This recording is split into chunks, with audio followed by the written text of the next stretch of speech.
प्राची का परिवार middle class है। परिवार में माँ पिता है। प्राची के जीवन में तब जिम्मेदारियां बढ़ जाती है जब एक दिन अचानक उसके पिताजी को पैरालिसिस आ जाता है। प्राची पर अब उसके छोटे भाई और एक छोटी बहन के साथ पिता के इलाज और घर चलाने का बोझ आ गया है। प्राची ग्रेजुएट है, वो अब नौकरी करके सारे घर की जिम्मेदारी अच्छे से संभाल रही है। उसे अब अपनी फैमिली के अलावा कुछ नहीं दिखाई दे रहा है। पिता और माँ को प्राची पर गर्व है। साक्षी ने इस दौरान कई अच्छे रिश्ते को मना कर दिया। इसमें से कुछ उनके रिश्तेदार ने बताए थे, इसलिए रिश्तेदार अब प्राची से थोड़ा जलने लगे। प्राची को एक लड़का रचित कुछ दिनों से फॉलो कर रहा होता है। लड़के को प्राची अवॉइड करती है, लेकिन उस लड़के रचित का रिश्ता लेकर उसकी माँ उनके घर आती है। वो लड़का अच्छी पैसे वाली फैमिली से था। प्राची को अब अपने माँ और पिता का बहुत ज्यादा प्रेशर होता है। इस वजह से वो काफी मनाने के बाद मान जाती है। तरफ से कोई पहल नहीं होती तो वो भी कुछ नहीं करती। जल्दी में शादी करवा दी जाती है। रचित शादी के दिन ही कई दिनों बाद उसे दिखाई दिया है, बहुत नर्वस लग रहा है।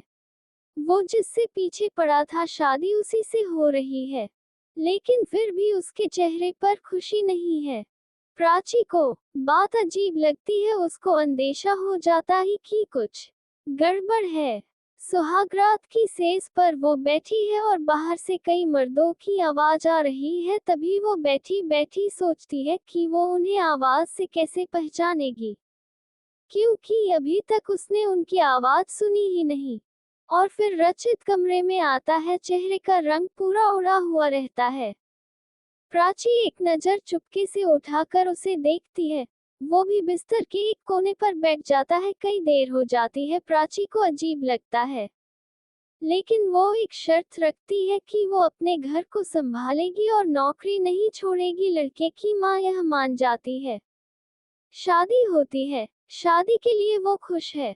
शादी के पहले वो लड़के से मिलकर बात करना चाहती है, लेकिन क्योंकि रचित ना कुछ बोलता है और ना ही उसके पास आता है, फिर प्राची ही पहल करती है और कहती है, सुनिए, आप इतने नर्वस मत होइए, मुझे आप पसंद है। रचित उसकी ओर मुड़ता है। प्राची उसको पूछती है, क्या हुआ, आप खुश तो हैं ना? रचित केवल गर्दन हिलाता है। साक्षी बोलती है, मुझे आपसे बहुत बातें करनी थी, लेकिन आपने पहल ही नहीं की, चलिए अब करते हैं।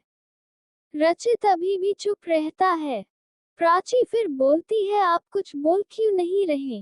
रचित की आंखों में अब आंसू आ जाते हैं। प्राची घबरा जाती है, क्या हुआ, मुझे बताइए तो। रचित अब साइन भाषा में बताता है कि वो बोल नहीं सकता। प्राची को धक्का लगता है, वो चुप हो जाती है और रचित से दूर हो जाती है। पहली रात ही उसे पता चल जाता है कि उसके परिवार वालों के साथ धोखा हुआ है। क्योंकि लड़के वालों ने इतनी बड़ी बात छिपाए, उसे धोखा बर्दाश्त नहीं होता है। वो अपने घर वापस लौट आती है। उसके परिवार को भी इस बात का पता नहीं होता।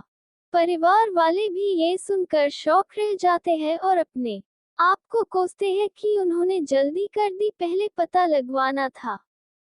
प्राची ने फैसला लिया कि अब वो कोर्ट में बात ले जाएगी। शादी के एक दिन बाद ही बात तलाक तक पहुंच जाती है। प्राची तलाक की अर्जी देती है। रचित की माँ प्राची के घर आती है। प्राची की माँ उन्हें भला बुरा कहती है। प्राची उन्हें रोकती है। वो पूछती है, आपको जरूरी नहीं लगा इतनी बड़ी बात हमें बताना? रचित की माँ नीचे मुंह कर और चुप रहकर सारी बात सुन रही है। रचित की माँ कहती है कि मैं माँ अपने बेटे का भला ही चाहती हूँ और उसके पिता भी नहीं है। वो प्राची को पसंद करता है, इसलिए वो प्राची से शादी करना चाहता था। मैंने हिम्मत की बोलने की, मगर मैं कर नहीं पाई।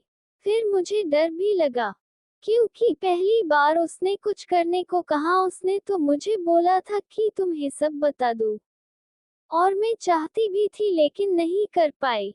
मैंने रचित को भी झूठ बोला कि तुम मान गई, लेकिन शादी के पहले उसे पता चल गया कि मैंने उसको झूठ बोला है, तब तक देर हो गई थी, इसलिए वो खुश नहीं था। प्राची, शायद तुम मुझे समझ पाओ।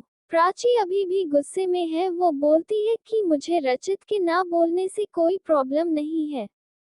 गुस्सा इस बात का है कि आपने धोखा दिया, झूठ बोला और वो मुझे बर्दाश्त नहीं।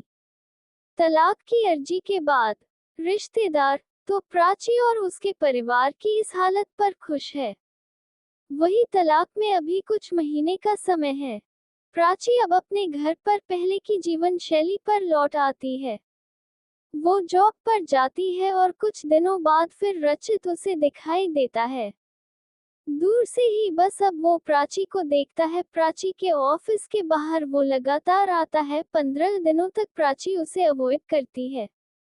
फिर एक दिन उसके पास जाकर बोलती है, अब ये सब करने से कुछ नहीं होगा और मैं नहीं चाहती कि तुम कुछ नाटक करो, इसलिए यहाँ आना बंद कर दो, समझे।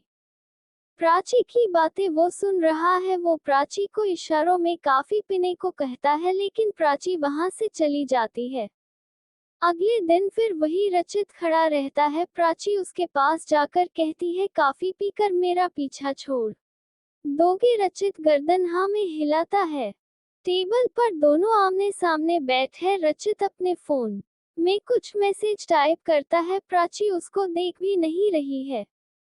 प्राची के फोन में मैसेज आता है। रचित का लिखा होता है, sorry but I really love you so much. कोई भी बोलने वाला तुम्हें मुझसे ज्यादा प्यार नहीं कर सकता।